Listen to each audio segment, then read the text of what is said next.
My name is Kirsten Johansson and I'm a massage instructor at the Vancouver School of Bodywork and Massage.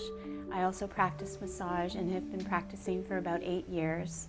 Massage is such a great tool for the average person to have. When you're practicing at home, it's great if you can get some oil and practice relaxation massage, otherwise known as Swedish massage. It feels really good and it's very fluid. It's not too hard to do. So I'm going to show you some basic techniques on the table. So this is my friend Stephanie, and I'm going to be giving her a massage today. We've got candles lit, we've got oil and aromatherapy, some nice blankets, and pillows for her to feel really comfortable.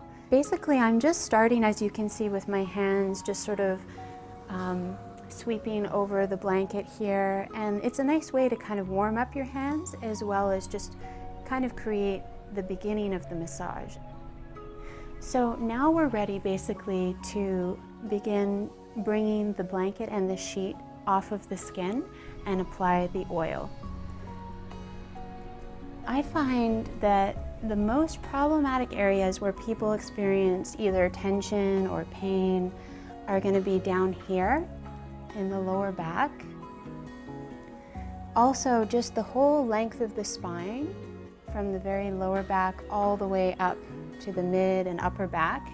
And finally, up here in the shoulders. These are just the most common areas for tension. So now that I've warmed up Stephanie's back, I'm going to get a little bit more specific, and I'm only focusing on one side of her spine now. So I use my palms one after the other, alternating palms, and just really taking the shape of the shoulder blade when I get to the top of the back. After a few passes, then I'll come back down and repeat this. And I'm starting to feel more warmth underneath my hands, which is a really good sign that her body is loosening up and getting ready for even more specific techniques. So basically, if your arms and shoulders are getting tight, then you want to engage your core strength and also kind of really feel a momentum from your lower body. Let your body just sort of sway from side to side.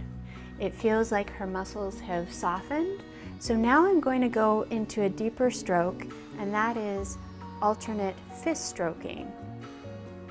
So notice that I'm moving very slowly, a lot slower than the alternate palm stroking, and that's because it's a deeper tool. The rule of thumb is the deeper the technique, the slower the stroke. This technique works really well for the whole back, but especially the lower back and the mid back, because there's lots of space for your fist. Whereas when I start to get up to the shoulders, that's where there's less space for my fist in here. So that's where I would probably use a smaller technique, such as thumb kneading. And that would be an even more specific technique to that musculature. And basically, it's one circle after another. So my right thumb does a circle, and then my left thumb does a circle. Right thumb does a circle, and then left thumb. So it feels like there's some knots underneath the skin here. And so it's like I'm trying to iron those knots out, trying to smooth them out little by little. When you're practicing massage at home, remember to start with the surface level with lighter pressure and then get deeper. Make sure to talk to your receiver a lot. Check in, make sure that they're comfortable, and finally, take good care of your body. Engage your core and use your lower body so that the momentum comes from the ground up. So Stephanie, I'm going to leave the room and you just take your time. When you're ready, I'll be waiting for you.